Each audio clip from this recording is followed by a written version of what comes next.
नमस्कार, पंजाब केसरी टीवी देख रहे हैं आप। मैं हूं अजय शर्मा। संपूर्ण हिमाचल में सबसे पहले नजर डालते हैं हेडलाइंस पर। स्थायी नीति बनाने की मांग को लेकर विधानसभा के बाहर आउटसोर्स कर्मचारियों का प्रदर्शन। आउटसोर्स कर्मियों ने विरोध में नहीं, सीएम जयराम के समर्थन में की नारेबाजी। सीएम जयराम ने भी कर्मचारियों को दिया आश्वासन।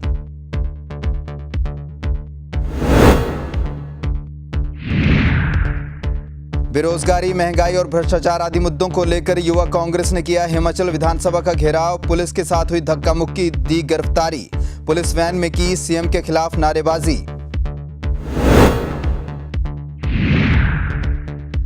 युवा कांग्रेस की रैली में सीएम जयराम पर बरसे मुकेश अग्निहोत्री, बताया कठपुतली मुख्यमंत्री। कहा 4.5 साल में सीएम ने एक भी फैसला अपनी मर्जी से नहीं लिया। अनुराग ठाकुर पर भी अग्निहोत्री ने साधा निशाना।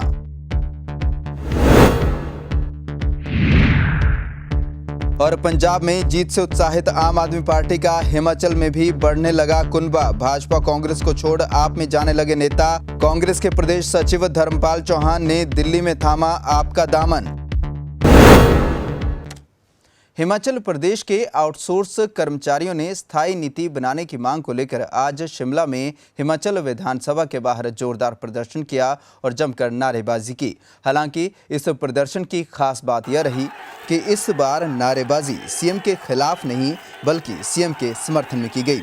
जयराम जी हम तुम्हारे साथ हैं और पॉलिसी एक बार जयराम बार बार जैसे नारे लगाते हुए आउटसोर्स कर्मचारियों ने स्थायी नीति बनाने की मांग की। वहीं इसके बाद मुख्यमंत्री भी सामने आए और उनकी मांगों पर विचार करने का आश्वासन दिया। मुख्यमंत्री ने कहा कि हमने आउटसोर्स कर्मचारियों का वेतन बढ़ाया है। इसके साथ ही इनकी मांगों को लेकर महेंद्र सिंह ठाकुर की अध्यक्षता में कमेटी भी गठित की गई है जो इनकी मांगों के सभी पहलुओं पर विचार कर रही है। बता दें कि प्रदेश में करीब 37,000 के करीब आउटसोर्स कर्मी हैं जिनको करीब 125 कंपनियां संचालित कर रही हैं। इनमें से कई कंपनियों के पास तो कर्मचारियों का डाटा तक नहीं है। ऐसे में कर्मचारी अपने लिए स्थायी नीति की मांग के साथ साथ 26,000 न्यूनतम वेतन की मांग उठा रहे हैं। एक गंभीर और ईमानदार प्रयत्न किया उस दिशा में जो हमारे आउटसोर्स कर्मचारी हैं, उनके मसलों को समझा जाए, उनके मसलों का समाधान किया जाए, उस दृष्टि से हमने प्रयत्न किया है। आज हजारों की संख्या में वो नौजवान आए हैं और हमने कमेटी कॉन्स्टिट्यूट की है। हम बाकी स्टेट के लोगों का भी सारी डिटेल ले रहे हैं क्या क्या है वहाँ पर, और वहाँ पर उसके पश्चात इस बात को भी सुनिश्चित कर रहे हैं कि इनके लिए जीवन में कुछ ऐसी व्यवस्था जहाँ भविष्य इनके ठीक हो, अच्छे हों, उस बात को सुनिश्चित करने के लिए हम क्या मदद कर सकते हैं। जो कमेटी है, कमेटी के पास सुझाव दें और सुझाव के माध्यम से हम आगे बढ़ करके। वहीं हिमाचल प्रदेश युवा कांग्रेस ने भी विधानसभा का घेराव किया। युवा कांग्रेस ने बेरोजगारी, महंगाई और भ्रष्टाचार आदि मुद्दों को लेकर प्रदेश सरकार को जमकर घेरा। इस दौरान युवा कांग्रेस कार्यकर्ता बैरिकेड्स पर चढ़कर प्रदर्शन करने लगे। युवा कांग्रेस कार्यकर्ताओं की पुलिस के साथ धक्का मुक्की भी हुई। इस दौरान कुछ युवा कांग्रेस कार्यकर्ताओं के कपड़े फटे तो कुछ घायल हुए। इसके बाद युवा कांग्रेस कार्यकर्ताओं को पुलिस ने हिरासत में लिया, जहां वे पुलिस वैन में सीएम के खिलाफ नारेबाजी करते हुए नजर आए। वहीं इससे पहले युवा कांग्रेस की रैली में नेता प्रतिपक्ष मुकेश अग्निहोत्री ने कहा कि राज्य में जयराम सरकार की विदाई तय है। बेरोजगार सरकार का तख्ता पलट करेंगे। मुख्यमंत्री पर पलटवार करते हुए अपने संबोधन में नेता प्रतिपक्ष मुकेश अग्निहोत्री ने कहा कि मुख्यमंत्री ने उन्हें जंपिंग डॉल कहा है। मैं जंपिंग डॉल ही सही, लेकिन मुख्यमंत्री कठपुतली बनकर रह गए हैं और अफसरशाही और केंद्र सरकार के हाथों में कठपुतली की तरह खेल रहे हैं। 4.5 साल के कार्यकाल में एक भी फैसला मुख्यमंत्री नहीं ले पाए हैं। उन्होंने कहा कि प्रदेश में राजनीतिक तौर पर बेईमान सरकार काम कर रही है। चोर दरवाजे से नौकरियों को बांटा जा रहा है। मुकेश अग्निहोत्री ने इस दौरान अनुराग ठाकुर पर भी जमकर निशाना साधा। देना चाहता हूं कि मैं तो जंपिंग डॉल सही, लेकिन आप तो पपेट है, कठपुतली है। आप तो कठपुतली है, ब्यूरोक्रेसी के हाथ की, आपके हाईकमान के हाथ की, जिसने 4.5 साल के दौरान एक भी फैसला खुद ना लिया हो तो वो पपेट से ऊपर नहीं होगा तो क्या होगा। और इसलिए इसलिए हमारे युवा साथी लगातार, मैं आपसे ये कह देना चाहता हूं कि बिल्कुल विचलित होने की जरूरत नहीं है, बिल्कुल लड़खड़ाने की जरूरत नहीं है, किसी से डरने की जरूरत नहीं है, किसी से खौफ खाने की जरूरत नहीं है। कोई आए कोई जाए, लेकिन नवंबर में हिमाचल प्रदेश में कांग्रेस की सरकार बनेगी, हिमाचल प्रदेश की सरकार बनेगी। हिमाचल प्रदेश में इस समय राजनीतिक तौर पे बेईमान सरकार काम कर रही है, राजनीतिक तौर पे बेईमान सरकार यहां काम कर रही है। मैं तो देख रहा था,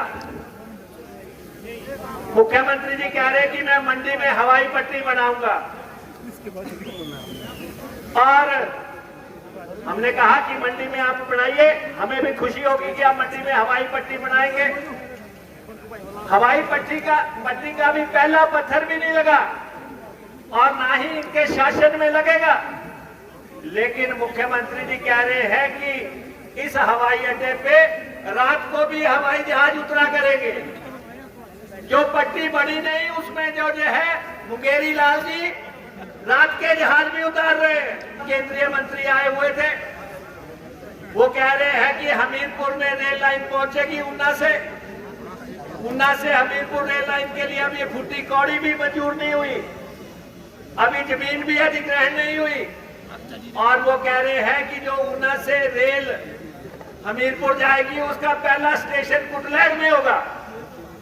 तो आप देखें कि जो पट्टी बड़ी नहीं, उस पे इनके जो है बोइंग उतर रहे हैं, जो रेल चली नहीं वो जो है जाके पहला स्टेशन कुटलैड में रुकेगी। ये इनकी प्लानिंग है और ये इस तरीके से प्रदेश चला रहे हैं। और सबसे बड़ी बेईमानी अगर इस राज्य में हुई है तो यूथ से हुई है, युवाओं से हुए हैं, यूथ से धोखाधड़ी हुई है, और जो है नौकरियां चोर दरवाजे से दी जा रही हैं। पिछली दफा कहा बजट में 30,000 नौकरियां देंगे, कोई नौकरी नहीं दे सके। इस दफा फिर कह दिया कि हम 30,000 नौकरियां फिर से देंगे। मैंने पहले कहा था छेड़ने की कोशिश मत करना, छेड़ने की कोशिश मत करना। जिनके घर शीशे के होते हैं वो दूसरों पे पत्थर नहीं मारा करते, और आपने पहला पत्थर मार दिया है, अंतिम पत्थर हम मारेंगे। इसलिए जो युवाओं से आपने धोखा किया, हिमाचल प्रदेश के 14 लाख बेरोजगार इस सरकार का तख्ता पलट कर रहेंगे। पंजाब में आम आदमी पार्टी के सत्ता में काबिज होने के बाद अब हिमाचल प्रदेश में भी आम आदमी पार्टी का कुनबा बढ़ना शुरू हो गया है। प्रदेश की दो मुख्य पार्टियों कांग्रेस और भाजपा के नेताओं के आम आदमी पार्टी में शामिल होने का सिलसिला शुरू हो गया है। भाजपा के पूर्व पार्षद के आप में शामिल होने के बाद अब कांग्रेस को झटका लगा है। हिमाचल प्रदेश के नालागढ़ के रहने वाले धर्मपाल चौहान, जो कि कांग्रेस के प्रदेश सचिव और भूतपूर्व सोलन जिला परिषद चेयरमैन रहे हैं, ने आम आदमी पार्टी का दामन थाम लिया है। दिल्ली में आम आदमी पार्टी के प्रदेश प्रभारी रत्नेश गुप्ता द्वारा उन्हें पार्टी में शामिल किया गया। इस मौके पर संगठन चेयरमैन सतीश ठाकुर भी मौजूद रहे। पुरानी पेंशन की बहाली की मांग को लेकर प्रदेश भर में कर्मचारी पिछले लंबे समय से धरने प्रदर्शन कर रहे हैं। इसी कड़ी में आज प्रदेश भर में राष्ट्रपति, राज्यपाल और मुख्यमंत्री के नाम इन कर्मचारियों ने ज्ञापन प्रशासनिक अधिकारियों को सौंपा। NPS employees association block Nahan ने भी डीसी सिरमौर राजकुमार गौतम को राष्ट्रपति, राज्यपाल और मुख्यमंत्री के नाम ज्ञापन सौंपा। एनपीएस कर्मियों का कहना था कि न्यू पेंशन स्कीम के तहत 25 से 30 साल की सेवाएं देने के बाद एक सेवानिवृत्त कर्मचारी को 500 रुपये से 1000 रुपये तक नाममात्र की पेंशन मिलती है, जबकि मौजूदा समय में अगर एक क्लास 3 कर्मचारी रिटायर होता है तो उसकी मिनिमम सैलरी 70, 80 या 90 हज़ार रुपये के आसपास होती है, जबकि पेंशन सिर्फ 500 रुपये से 1000 रुपये तक मिलती है, जो कर्मचारियों के साथ एक अन्याय है। पुरानी पेंशन बहाली के लिए हम सभी नई पेंशन योजना के हैं। हम आपके चैनल के माध्यम से सरकार से अनुरोध करना चाहते हैं कि शीघ्र पुरानी पेंशन बहाल की जाए। आज क्या हो रहा है, कर्मचारी 15 मई 2003 के बाद भारत में पुरानी पेंशन बंद कर दी गई थी। उसके रिजल्ट जब 2012, 13, 14, 15 में कर्मचारी रिटायर हुए तो उस समय वो सामने आने लगी कि एक कर्मचारी को 20 से 25 साल 30 साल नौकरी करने के उपरांत उसको जो पेंशन लग रही है वो 500, 700, 1000 रुपये लग रही है। अब आज के समय में 1000 रुपये में क्या होता है जी। तो हम सरकार से यही अनुरोध कर रहे हैं कि कृपया आप हमारी पुरानी पेंशन बहाल करें। आज एक कर्मचारी जब रिटायर होता है तो उसकी जो आखिरी सैलरी होती है वो 70, 80 हज़ार, 90 हज़ार होती है क्लास 3 की, पर जब उसको पेंशन मिलती है तो पेंशन उसको मिलती है मात्र 1000 रुपये, 1500 रुपये। आप समझ सकते हैं कि आज के समय में 1500 रुपये में क्या होता है। जिला कुल्लू में अब पुजारियों ने प्रशासन और सरकार के खिलाफ मोर्चा खोल दिया है। पुजारी कल्याण संघ ने पुजारियों के साथ भेदभाव करने के आरोप लगाए हैं। पुजारी कल्याण संघ के अध्यक्ष धनीराम चौहान ने कहा कि सरकार व प्रशासन की देव समाज के प्रति दोहरी नीति सहन नहीं होगी। उन्होंने कहा कि देव सदन, देव समाज व देवलों के लिए बनाया गया है, लेकिन वर्तमान में यहाँ सिर्फ प्रशासन व कारदारों का कब्जा है। जब पुजारी बैठक करने के लिए आते हैं तो उनसे यहाँ बैठने या मीटिंग करने के भी 5000 रुपये लिए जाते हैं। उन्होंने प्रशासन, सरकार व भाषा विभाग से पूछा कि क्या पुजारी देव समाज का हिस्सा नहीं है। उन्होंने कहा कि जब पुजारियों को न तो देव सदन में ऑफिस है, न ही मीटिंग करने की इजाज़त, तो फिर सदन का औचित्य ही क्या है।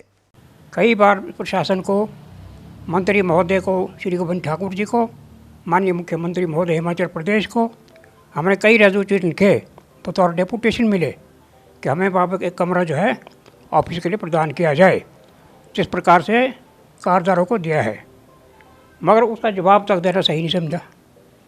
हमें इस चीज़ का दुख है कि भेदभाव पुजारी कल्याण संघ के साथ क्यों हो रहा है। पुजारी कल्याण संघ देव संस्था का अहम संगठन है, जिसके बगैर देव संस्था चल ही नहीं सकती। चैत्र मेलों के शुरू होते ही जिला हमीरपुर में पुलिस ने यातायात नियमों की अवहेलना करने वालों के खिलाफ सख्ती करना शुरू कर दिया है। हमीरपुर यातायात पुलिस ने पंजाब व अन्य राज्यों से आने वाले वाहनों के लिए जिला के विभिन्न क्षेत्रों में नाके लगाकर यातायात नियमों की अवहेलना करने वालों के चालान करना शुरू कर दिया है। यातायात पुलिस प्रभारी पाल सिंह ने बताया कि कई वाहन चालकों के पास ज़रूरी दस्तावेज न होने के कारण उनके चालान काटे गए हैं। बता दें कि अन्य राज्यों से आने वाले श्रद्धालु प्रदेश में आकर अक्सर हुड़दंग करते हैं और मारपीट की घटनाओं को भी अंजाम देते हैं। हाल ही में प्रदेश के प्रसिद्ध शक्तिपीठ मां श्री नैना देवी में भी पंजाब से आए श्रद्धालुओं में आपस में मारपीट हुई थी और तलवार और लाठी डंडे चले थे। इनको रोका जा रहा है, उनके डॉक्यूमेंट चेक किए जा रहे हैं और विदाउट लाइसेंस के चालान और विदाउट इन्फॉर्मेशन के चालान किए जा रहे हैं, और जो ट्रिपल राइडिंग उनके ट्रिपल राइडिंग चालान किए जा रहे हैं। सर, कोई स्पेशल जगह पे नाके भी क्या लगाए गए हैं ऐसे लोगों पे नजर रखने के लिए? हाँ, पक्का में नाका लगाया गया है। तो इनमें सर चलान भी हुए हैं लोगों के? शुरू पिछले कल से शुरू करने पड़ेंगे चलान। तब तक सर कितने की चलान हुए होंगे? अभी तक 10 चालान कर दिए हैं। चंबा जिला की हरियाली को बढ़ाने के लिए वन विभाग लगातार प्रयासरत है। इसी कड़ी में वन विभाग द्वारा चंबा मंडल के तहत 20 से अधिक ऐसी नर्सरियां चलाई जा रही हैं, जहां पर विभिन्न प्रजातियों के पौधे तैयार किए जाते हैं।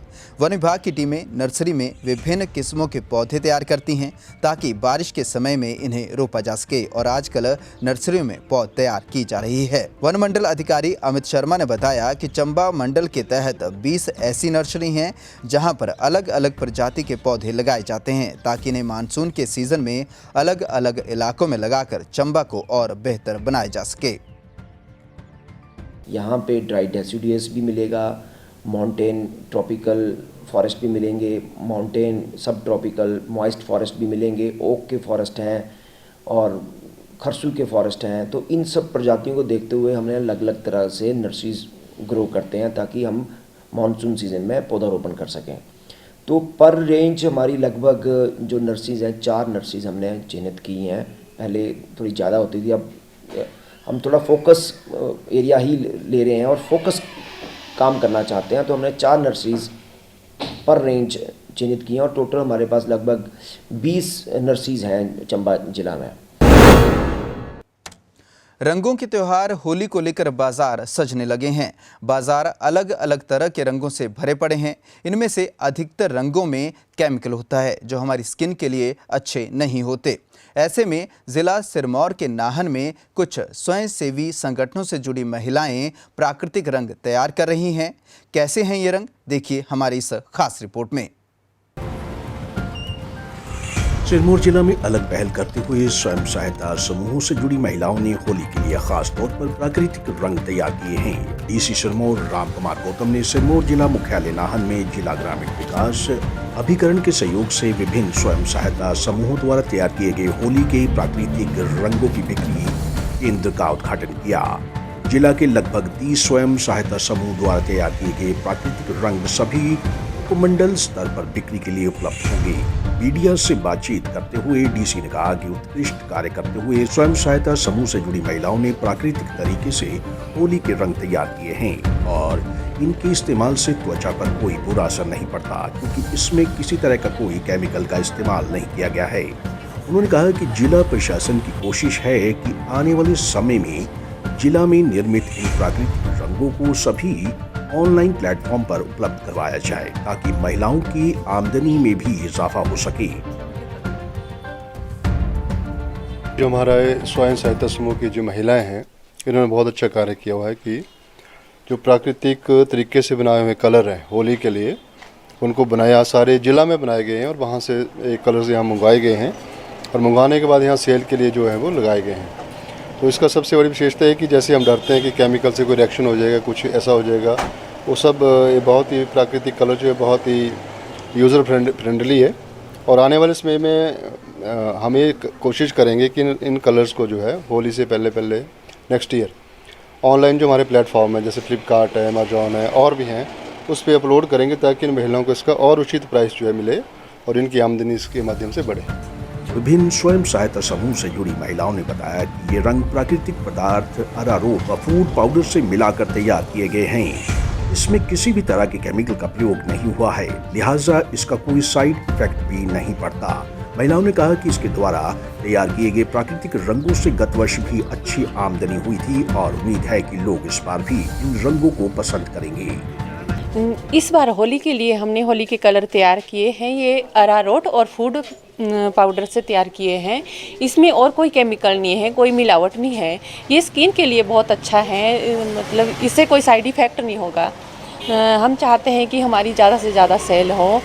मैंने कलर बना के DRD ऑफिस के आगे दुकान में BDO ऑफिस के थ्रू लगा रखे हैं और मैंने ये कलर हरा रोट और ये फ्रूट कलर से बना रखे हैं और मैंने पिछले साल भी बहुत कलर बेचे अपने ही उधर सतीवाला पंचायत में और मेरी बहुत ही बिक्री हुई और ये कलर बहुत ही अच्छे होते हैं और इनमें कोई साइड इफेक्ट नहीं होता। इसको कोई भी यूज कर सकता है, इससे कोई भी डिफेक्ट नहीं होगा।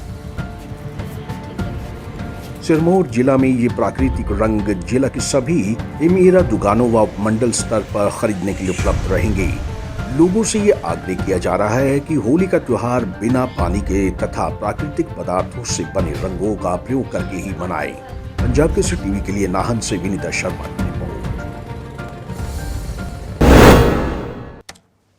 बुलेटिन में फिलहाल इतना ही। अजय शर्मा को दीजिए इजाजत। नमस्कार।